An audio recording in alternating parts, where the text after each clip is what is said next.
آج ہم نشے میں، نشہ صرف شراب کا نہیں ہوتا، نشہ صرف شراب کا نہیں ہوتا، چرس کا نہیں ہوتا، افیم کا نہیں ہوتا، جوانی کا بھی نشہ ہوتا ہے۔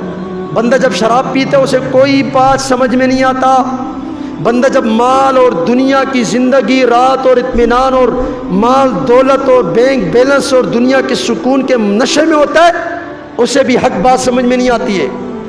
وہاں جیسی چرسی شرابی سے نشہ اترتا ہے اسے بات سمجھ میں آتی ہے، ہم سے بھی جب نشہ اترے گا ہمیں بھی بات سمجھ میں آئے گی، لیکن نشہ کیسے اترے گا؟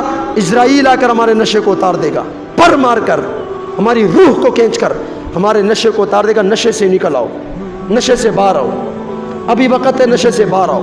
جس نماز کے لیے حضور نے فرمایا میری آنکھوں کی ٹھنڈک ہے، آپ کے اوپر وہ نماز کیوں بوجھ بن رہی ہے؟ آپ اسے اپنے اوپر بوجھ کیوں سمجھتے ہو؟ اذان کے بعد گھروں میں کیوں بیٹھے ہوتے ہو؟ آپ کے اوپر نماز بوجھ ہے؟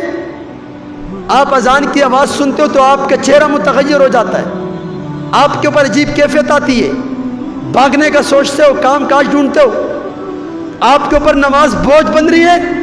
جس نماز کو حضور آنکھوں کی ٹھنڈک بتائے، نماز میری آنکھوں کی ٹھنڈک ہے، نماز سے مجھے سکون ملتا، اسی عاشق رسول کی طرف، اسے رسول کی طرف عشق نسبت کرنے والوں، وہ رسول تو کہتے ہیں، وہ معشوق تو کہتے ہیں، وہ محبوب تو کہتے ہیں، نماز میری آنکھوں کی ٹھنڈک ہے۔ نماز تو میرے اور آپ کے اوپر بوجھ بن رہی ہے، بوجھ بن رہی ہے۔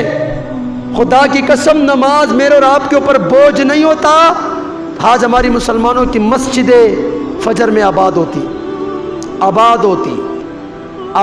مسجد آباد ہوتی، دل آباد ہوتا، مسجد آباد ہوتی، زندگی آباد ہوتی۔ آج نماز ہمارے اوپر بوجھ بن رہا ہے، عجیب مسلمان ہیں ہم۔